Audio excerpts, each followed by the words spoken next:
Hi everybody, welcome to my channel Pharmacovigilance Live.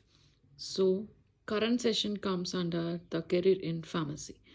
I mean, career in pharmacovigilance. Rather than saying pharmacy, we can call it as pharmacovigilance.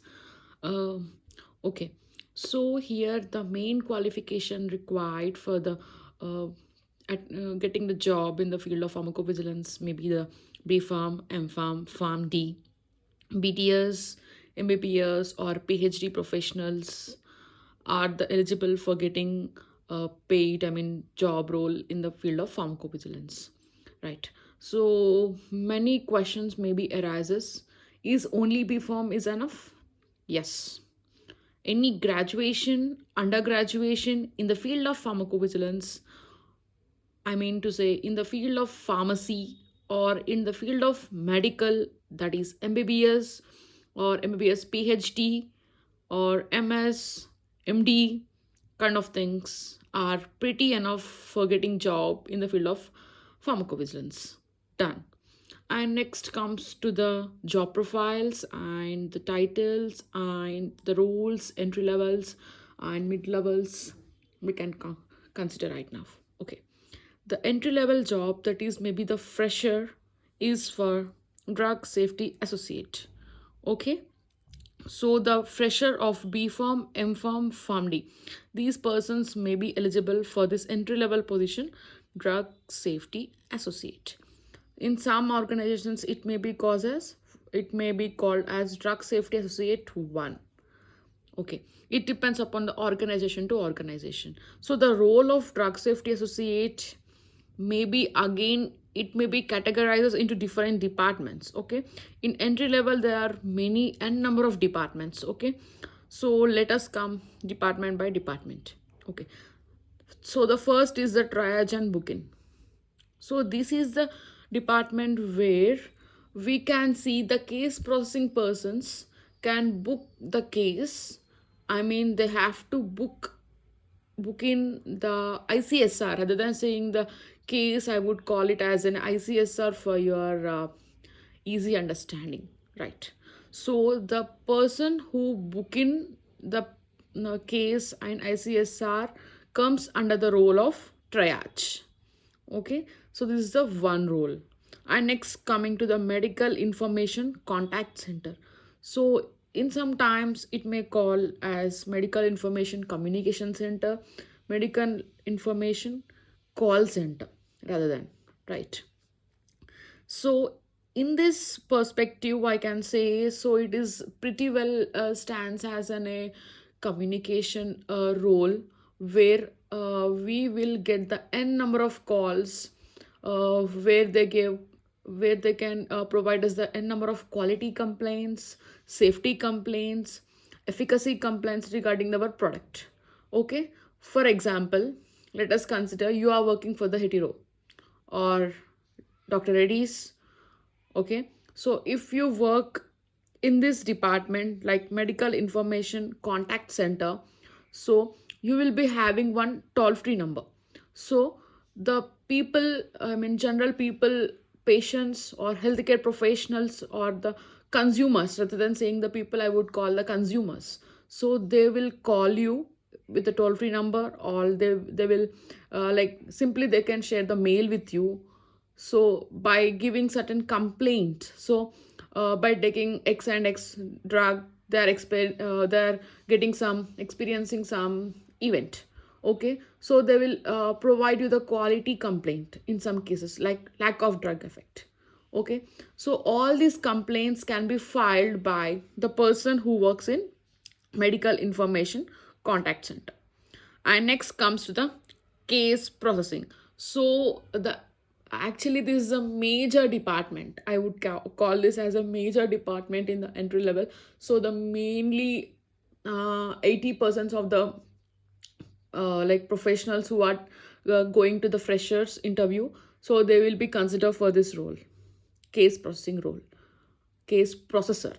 Okay, in sometimes they will call it as a data entry, right?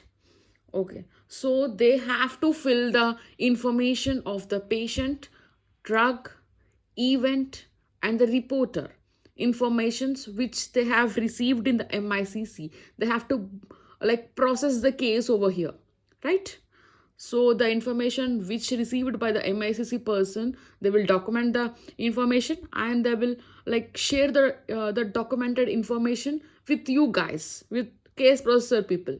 So this case processor person has to process the entire case, entire, they have to put the all the information like start date of the drug, stop date of the drug, entire information end to end. So they have to put the all the information in the particular case and they have to process the case into the next role. Okay, so this is the role of case processor. I next come to the literature monitoring. Okay, in some cases this may be called as literature screening, MLM monitoring. Okay, this all under one tree, right? Literature monitoring is the process where they have to read the continuous literatures, abstracts, and they have to check whether there is any safety related data, efficacy related data is being like published in any literature. So if yes, they have to send the particular literature to again the case processing team, and they will book the particular case and they will process the case regarding that particular literature. The same process, right? So these four are the entry level positions for I mean to say drug safety associate. And next come to the mid-level position, senior drug safety associate or PV specialist. So it may be vary to organization. Here the role comes to the quality checking and reviewing. So the person will check the quality of the data that which the processor has been done in the entry role. So the person who completes the activity in the entry role, that has to be reviewed by the mid-level person. So this person will be the reviewer, right? So these entry level role can be vary from 3 to 4 years, right? So after the promotion, you'll be into the reviewing role. And next, the high level role is, this is the like major role of PV, I would say. Okay, signal management. So here these persons will write the many like signal validation reports, uh, signal evaluation reports. They have to review the signals and they have to send it to the prac, and they have to enter it into the EPITT. So this is a very vast I would say very vast department. And next comes to the aggregate department. Is I would say this is the heart of pharmacovigilance, right? Because this is the pharmacovigilance main activities lies in this department. Whether these are the individual case safety reports which are filed by the case processor, that aggregate data, all the ICSRs has to be published by the aggregate reporter.